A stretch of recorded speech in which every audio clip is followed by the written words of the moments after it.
Bonjour à toutes et à tous, c'est Baron, j'espère que vous allez bien, moi ça va nickel. C'est ma première vidéo sur War Thunder sur ma chaîne. Et cette vidéo, elle est spéciale. Pourquoi est-ce qu'elle est spéciale par rapport à toutes les autres vidéos qui peuvent traîner sur War Thunder ou sur internet, que ce soit de Enricola, de Dayum, ou bien encore de Fly Daily, ou de Baron Van Gamer? La raison est toute bête, c'est qu'à chaque fois que j'ai regardé certaines de leurs vidéos, eh bien je sentais comme un petit manque. Et ce manque j'ai trouvé finalement d'où est-ce qu'il venait. Et il est venu simplement du manque de connaissances. Attention, je ne dis pas que ces gens en question que j'ai pu citer ou d'autres n'ont aucune connaissance en aéronautique, loin de là. Mais ce qui m'embêtait, c'est que la plupart des gens se contentent juste de faire un gameplay sur War Thunder et ça en reste là. Et ils n'essayent pas de vraiment de partager une passion, d'apprendre des choses. Et moi, c'est ce que j'essaie de faire au début de chacune de mes vidéos War Thunder, du moins pour la majorité. En l'occurrence, de faire un petit historique sur l'avion, ses différentes variantes d'armement, ses différents modèles, quand il a volé pour la première fois, les différents fronts où il a combattu, etc., etc. De ce fait, comme vous pouvez le voir, la première vidéo ici sera sur le très célèbre Curtis P40E, Kitty Hawk, qui est présent dans War Thunder. Et donc pour ceux que ça intéresse, je vous invite à prendre un petit truc à manger, un petit truc à boire à la rigueur, et m'écouter pendant une petite dizaine de minutes sur l'histoire incroyable de cet avion. Pour ceux que ça n'intéresserait pas, je vous invite à aller à tâtons sur la vidéo, de switcher tous les 2-3 minutes pour trouver la partie gameplay. J'espère que ça vous plaira, j'espère que vous apprendrez quelque chose, et j'espère surtout que vous en redemanderez. Allez, salut, à tout de suite. Bonjour à toutes et à tous, c'est Baron. Comme promis, on se retrouve pour la partie historique sur le Curtis P40. Je me suis permis de faire un petit diaporama très rapide. Je trouve que c'est plus agréable pour les yeux d'avoir quelques images en face de vous pour peut-être argumenter et pour peut-être avoir ici de quoi vous permettre de voir de quoi je parle exactement. Et donc, on va commencer tout de suite. Pour la création historique du P40, il a été créé par Curtis et il voilà pour la première fois le 14 octobre 1938. Il a été baptisé XP40, la lettre X étant utilisée sur les avions américains pour désigner les avions prototypes. C'était le dernier développement d'une série de chasseurs Curtis baptisée Hawk. Tout le monde connaît bien sûr la série des P-36 sur War Thunder, que ce soit de la série A à la série G qui est présente dans le jeu. Et bien là, c'est cette série-là. Ils étaient baptisés P-36 Hawk. Ici, pour le P-40, il était plutôt connu sous le nom de Tomahawk ou de Kitty Hawk, exactement comme le P-40E dans War Thunder. Les variantes de l'appareil ont été vachement variées, du P-40A au P-40N jusqu'à la fin de la guerre. Il fut le troisième quand même chasseur des États-Unis en termes de quantité produite. On en produisit plus de 13 500 toutes versions confondues. Malheureusement, il a traîné la réputation d'être un appareil assez dépassé, voire surclassé par ses adversaires, carrément au point qu'après la guerre, ils ont carrément créé une enquête qui visait à déterminer pourquoi il avait été maintenu en service malgré ses défauts. Or, avec du recul, ils ont fini par remarquer que cet avion a dû se battre dans des conditions assez déplorables et donc qui ne lui permettait pas de briller comme certains de ses concurrents, comme certains de ses collègues, comme par exemple le P-47, le F-6FL-4, le Corsair ou encore le très fameux P-51. Niveau caractéristiques, le P-40 n'était pas si mauvais que ça. Il avait quand même une vitesse maximale de 586 km/h, un moteur Allison V1710 en ligne de 1200 chevaux, qui était refroidi par un liquide éthylène glycol pour la majorité des modèles, les derniers modèles étant équipés du fameux moteur qui équipait le Spitfire, le Rolls-Royce Merlin. Niveau armement, selon mes propres connaissances et les quelques bouquins et les quelques sites où je suis allé me renseigner, il y a eu 4 variantes d'armement principales, je ne dis pas bien optionnelles mais principales, donc je parle bien sûr de mitrailleuses, sur l'appareil. Pour la version prototype, il y avait 2 mitrailleuses de 12,7 dans le capot, sur le nez. Pour la version Tomahawk, il y avait 2 12,7 dans le nez et 4 7,7 répartis, 2 dans chaque aile. Ensuite, il y a eu des versions que je ne connais vraiment pas très bien, où il y avait 4 mitrailleuses de 12,7. Et enfin, la variante qu'on connaît majoritairement dans War Thunder, qui est celle du P40E, qui est 6 fois 12,7 mm. Il était, comme on peut le voir également dans War Thunder, capable d'emporter un peu de bombes, qui résumait au total de presque une tonne de bombes, ce qui était quand même pas trop mal pour un chasseur. Son plafond était de 9300 mètres, son taux de montée de 635 mètres par minute. En me renseignant un petit peu, en comparant avec War Thunder, je ne trouve pas ça très réaliste par rapport au jeu. Bon, après c'est Gaijin, on va pas leur en vouloir. La masse à vide était de 3000 kg, en comparaison 4500 kg pour un P47.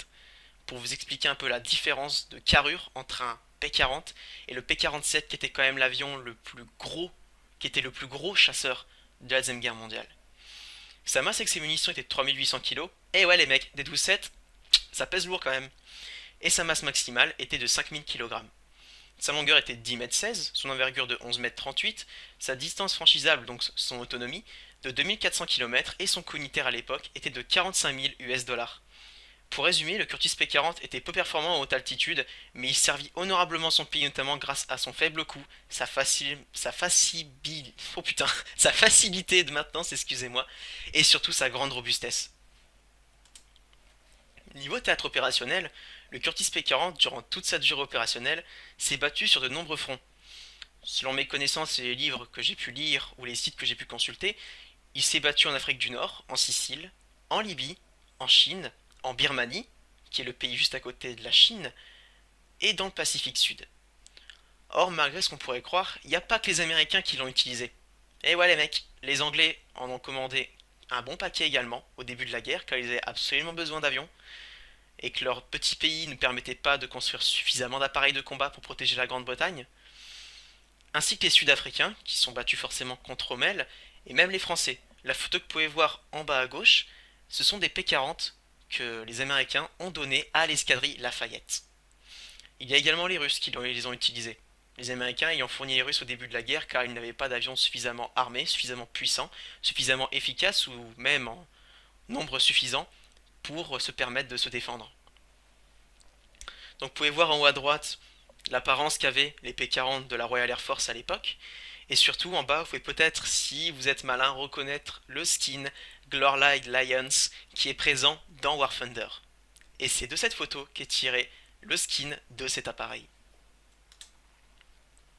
Ensuite, une petite histoire autre, c'est que le P-40 est certes un avion connu en général, en termes que ce soit un Warbird très connu, mais s'il est connu, c'est principalement grâce à une escadrille de légende qui s'appelait les Flying Tigers. Pour les blaireaux en anglais, les tigres volants. C'était une escadrille en fait de volontaires américains qui s'est battue aux côtés des Chinois contre les Japonais avant même l'entrée en guerre des États-Unis, donc avant Pearl Harbor. Ce groupe était nommé l'AVG, l'American Volunteer Group, et ils étaient équipés de P-40B Tomahawk. Donc la version qui était équipée de 2.12.7 et de 4.7.7. A savoir qu'avec ce P-40B, ils ont fait du Ritbui bol japonais de l'aviation du soleil levant. Ils ont fait des actions assez incroyables, ils ont vraiment fait un carnage dans les rangs de l'aviation de l'armée de l'air japonaise. Cette escadrille de légende, c'est un officier de renom qui l'a mis au point, le colonel Claire Chenot, un ancien colonel de l'armée de l'air assez caractériel. On va dire qu'il avait la mauvaise manie de dire tout haut ce qui convenait de terre, ce qui un jour a déplu à un haut gradé. De ce fait, on lui a fait comprendre qu'il était temps de prendre sa retraite. Et le lendemain, il a accepté une offre faite par les Chinois, et il a monté les Tigres volants. Il créa une escadrille de mercenaires pour protéger la route de Birmanie, et c'est là que les Flying Tigers étaient nés. Les pilotes de la VG, eux, leur mission principale, c'était de protéger les villes chinoises des bombardements incessants japonais, et surtout de protéger la route de Birmanie. Ah, c'est quoi, Baron, la route de Birmanie? Eh ben, la route de Birmanie, c'était la voie de communication principale qui permettait d'approvisionner les troupes chinoises dans tout le pays. Et forcément, je vous laisse imaginer ce qui serait arrivé à la Chine si cette route aurait été coupée. Elle aurait été totalement envahie par les forces japonaises. Les Tigres volants se sont entraînés pendant pas mal de mois avant d'engager le combat. Et lors de leur première sortie, ils ont intercepté une formation de 10 bombardiers Ki-21 Sally en route vers la ville de Kunming en Chine. Ils attaquèrent la formation ennemie et 4 bombardiers furent descendus. Seuls 6, passablement endommagés, ils battirent en retraite et rentrèrent à leur base. C'était la toute première fois, durant le conflit entre le Japon et la Chine, qu'une attaque aérienne japonaise était repoussée, car l'armée de l'air chinoise était constituée d'avions obsolètes et ils n'arrivaient pas à repousser les assauts japonais. Le lendemain de cet exploit, les Chinois vantèrent le mérite de leurs défenseurs, et ils vont même leur donner un surnom. Dans un journal, un article de journal, un journaliste va leur donner un surnom. Et c'était écrit dans ce journal, ils se battent comme des tigres volants. Et c'est de là que vient le surnom de cette escadrille, le célèbre surnom de cette escadrille. De plus, pour la majorité, on connaît tous la peinture très caractéristique liée au P40, la gueule de requin stylisée sur le capotage avec l'œil au-dessus des pipes d'échappement, plus le tigre jaune ailé sur la carlingue. Après entrer en guerre des États-Unis, la VG fut incorporée dans une unité américaine qui a été baptisée la China Air Task Force, qui grosso merdo en traduisant en bon anglais français veut dire l'unité de combat américaine. Enfin, je veux pas. Ah merde. L'unité de combat chinoise, en clair, je vois pas vraiment comment je pourrais traduire ça. La seule différence notable sur les avions, en fait, c'est qu'au lieu d'avoir la cocarde chinoise, ils avaient la cocarde américaine, comme on peut voir sur la photo que vous voyez actuellement, avec le soldat chinois ici qui garde les appareils. Toute l'écriture, en l'occurrence pour tout Diaporama, c'est pour me donner des notes, en fait, pour que je n'oublie rien. Or, quand vous regardez le troisième appareil, qui est au centre de l'image, vous pouvez voir écrit 106 sur le flanc de cet appareil. Or, pour ceux qui auraient beaucoup joué le P40 dans War Thunder, vous remarqueriez que c'est le même numéro que sur le skin qui est appelé White China 106. Et ben je vous annonce mesdames et messieurs que c'est de cette photo qu'est tiré le skin de l'appareil dans War Thunder. Ensuite je vais vous présenter quelques photos historiques. Ici on peut parfaitement voir sur la première photo, donc celle de gauche, le tigre ailé, la gueule de requin stylisée avec les yeux. On a également l'insigne personnel du pilote, l'espèce de grande dame rouge ailée, et bien sûr les victoires japonaises sur le côté du cockpit. Au passage les mecs, sans déconner, arrêtez de foutre des victoires, que ce soit allemandes, japonaises, ce que vous voulez, en XXL sur vos avions, c'est juste dégueulasse. Merci. J'en étais où moi? Oui, vous pouvez remarquer que sur pas mal de photos, même sur la deuxième, sur la plupart des photos de cette escadrille, quand vous regarderez sur internet si vous avez l'occasion, c'est très souvent le même appareil qui apparaît, et c'est celui-là. Et cet appareil, le numéro 68, en fait c'est celui d'un pilote qui était surnommé Tex. C'est un doublas crédité de 11 victoires en quelques mois. Et c'est de ce P40B qui tire d'ailleurs mon skin personnel de mon P40E sur War Thunder. Ici, on a vraiment deux belles reconstitutions de photos couleurs. La première de gauche peut vraiment voir le visage de Tex. On peut également voir que sur son blouson, il y a la même peinture que sur son appareil personnel, la dame rouge. Et on peut voir de très près la qualité graphique quand même du dessin du tigre ailé, qui au passage est quand même un dessin qui a été fait et designé par Walt Disney. Ensuite à droite, une autre super photo quand même en couleur d'une patrouille des tigres volants avec Tex comme leader. Voilà, j'espère que ça vous aura plu. J'espère que je vous aurai appris une ou deux petites choses que vous aurez retenues. Et j'espère que vous demanderez d'autres choses de ce genre-là pour d'autres appareils. Peut-être que vous choisirez vous dans les commentaires. C'est à vous de me dire ce que vous voulez entendre sur quel avion. A tout de suite pour le gameplay en compagnie de Faucheur et de Spartan. A tout de suite. Par contre, Spartan, t'en es où là? Ou de quoi? Ben, Warté. Ah, Warté.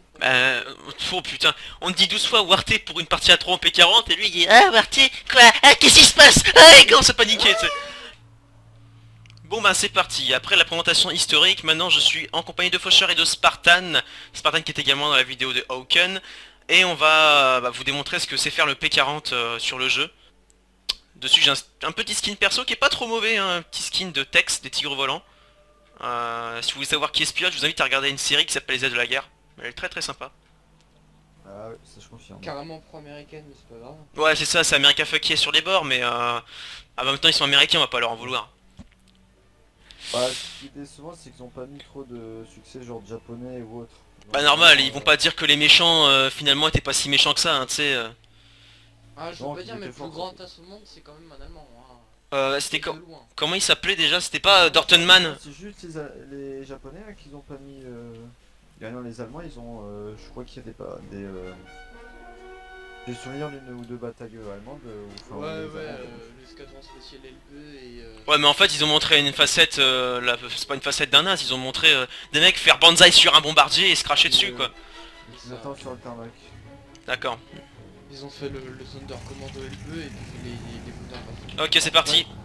Ah, ok. C'est parti. Là, le fond. Ça, c'est un petit peu sur le départ. Oh putain, tout à 100%. C'est mort. Putain, qu'est-ce qu'il est beau ce jeu en ultra. Ouais. Alors moi qui joue en version bas, là avec mon PC, ça fait du bien. Ah, tu m'étonnes. Montation.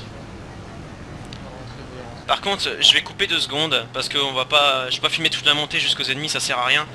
Et surtout, je vais baisser le son du jeu parce que là, c'est beaucoup trop fort pour mes pauvres petites oreilles. Je vous entends à peine sur le TS les mecs alors. Là. Ah, c'est bon, je suis revenu de retour, je les entends bien comme il faut ce coup-ci. Le son sera sûrement pas mal bas, vous entendrez sûrement pas beaucoup de son du jeu. Mais avec le casque que j'ai actuellement et les réglages de son, ma disponibilité, je ne peux pas faire mieux. Je m'en excuse. Mais bon. Ouais, donc on est sur quoi? Sur Bastogne, donc on va être contre les Allemands. En toute logique, on monte aussi bien qu'eux. On monte aussi bien qu'eux. Avec un P40, bon c'était aussi bien que... Bah, il monte pas trop mal quand même, ce P40. Hein. Ouais, c'est... Il est quand même lourd, hein. Il a beau avoir un moteur plutôt pas trop dégueulasse. Mais... Un moteur Allison de 1200 chevaux, ouais. Ouais, pas dégueulasse. Mais le poids de l'avion, voilà quoi.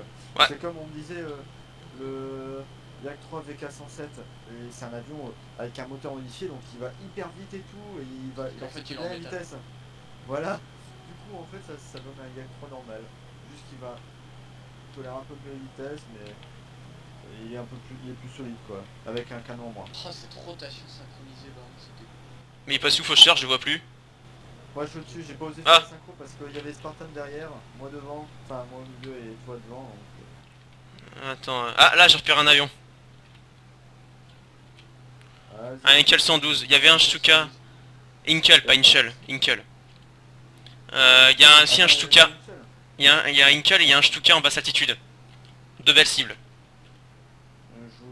Et il y en a 3 et Deux Henkel. il y a 2. Je laisse descendre dessus, je vais... Il y a 3 avions. 3 avions à notre altitude et il y en a 4 en bas. Attends, non, 4 en... non, 5 à notre Bon. altitude. On prend ce qui est en haut, faites une chandelle, on prend ce qui est en haut, on descendra plus tard. Parce que là on est les seuls à être là, les autres on sait pas ce qu'ils foutent, ils se touchent le Ouais, zizi. c'est parfait, on va bien s'amuser là. Ouais, enfin, Bon. easy. Faut jamais dire... Ouais, ça va pas Jamais être dire hyper jamais. facile. Ouais, ne jamais dire... Eh regarde, Lac Baron. Où ça? Ah! Faut que je le tue! C'est moi le baron! C'est moi! C'est pas lui! Non, je déconne, on va arrêter les conneries. Là, il y a 109, 109, 109. C'est un B. Il a que 277. Hit. J'ai mis un hit. Oh! Il a failli me percuter. Sur 112. Il climb. Il a les mains, c'est le 20, c'est le 20, c'est le 20. Le B0? J'arrive Ouais. dessus. J'arrive. Il est presque en C6. Ah non, ah, ça m'énerve. Je vais avoir un shot sur lui. On va aussi maintenant. Ouais, mis en feu. Allez, crame un coup. Oh putain, la carcasse, c'est bon. Derrière, il y a un CR42, mais on va le tracer. Il y a un collègue là qui a un Blenheim qui a 2 chasseurs au cul, je vais lui filer un petit coup de main. T'en Sur sers moi, 42, c'est le je queue fais de 42. Vas-y. On touche pas à mes bombardiers. Bâtard. Oh non, c'est un arbre, c'est un arbre, c'est un arbre, c'est bon, c'est plus un arbre. Pourtant, c'est bien les arbres.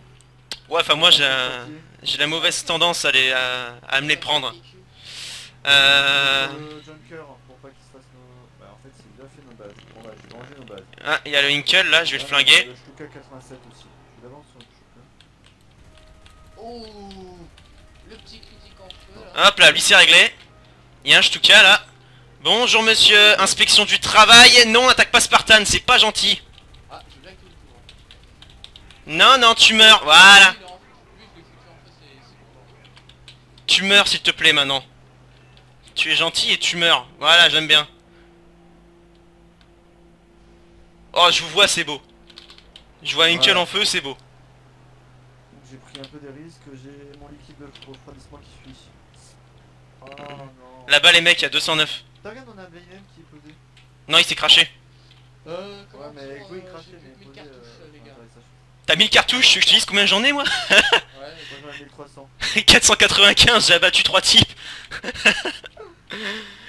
J'ai de quoi cracher. Moi c'était un bombardier, Je crois que j'ai eu. touché plein de trucs, tu vois, j'ai plein de- J'ai eu un Hinkel, 2 Inkle et un Stuka, je crois. Un Inkle. Attends, c'est 3 ennemis qui restent? 3 ennemis. Si tu veux, Baron, Bah, ils toi, sont tu as là-bas, eu 3 là. kills et moi, les 3 kills que t'as fait, j'avais tous fait des hits dessus. Ah, ok. Du coup, Bah, ça tous fait les que j'ai kills que 3 vous avez assists. fait, bah, j'avais fait aucun tir dessus. Bah non, c'est pas possible, t'as pas eu d'assist. T'as eu une assist. Non, 3 assists, j'ai rien dit. 3 assists. T'as eu 3 assists, Spartan, j'ai rien dit. Bon, allez, on va aider le Hurricane, il est un peu dans la mouise. Quand je joue en Je équipe, crois que je suis le roi des assists. Je crois qu'il est mort, non? Non, non, il fait du Razmot. Il fait du Razmich. Parce que ah, il a ouais. Ah bah ah, Tarlouse, va, il s'est bouffé le sol. Oh, il monte en chandelle, les mecs. Je prends le 109. Ok, je prends le 102. donc. Hop là. C'est quoi ce type? Et hop, il est foutu. Laissez-moi faire une assist. Je repique dessus pour le voler. Non, je déconne. Une assist. Vas-y, fais-le parce qu'il Non, va non. avoir le Hurricane. sinon. C'est bon, c'est bon, c'est bon. Non, c'est bon. Bon, allez, c'est Vas-y, chope-le. bon. Eh, pas moi, fais gaffe avec tes tirs. Bon bah, vous êtes pas décidés, les mecs. Moi, je vais... Ah, voilà. T'as pas de kill. C'est ta faute d'abord. Ferme ça. Un Hotweiser, je vais le niquer, hein. J'ai bien envie de tuer le rabattre ou le 112 qui est au sol. On a gagné, non? Ah non, il reste un. Non, Oh, il merde. est mort. C'est pratique, ouais. Ah, nickel. Bah putain, tu vois. Moi qui voulais faire une vidéo Flying Tiger à 3 qui se passait bien, bah elle est parfaite celle-là.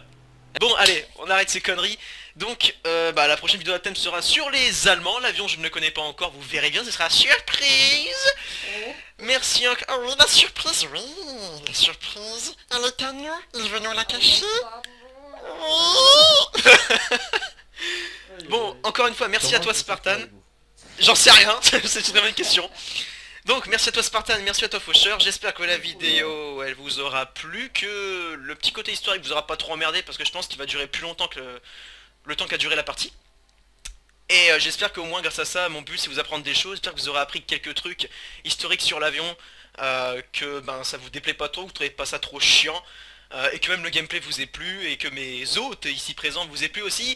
Et j'espère vous revoir au cœur du dogfight dans War Thunder. À la prochaine, ciao, portez-vous bien, salut. Salut.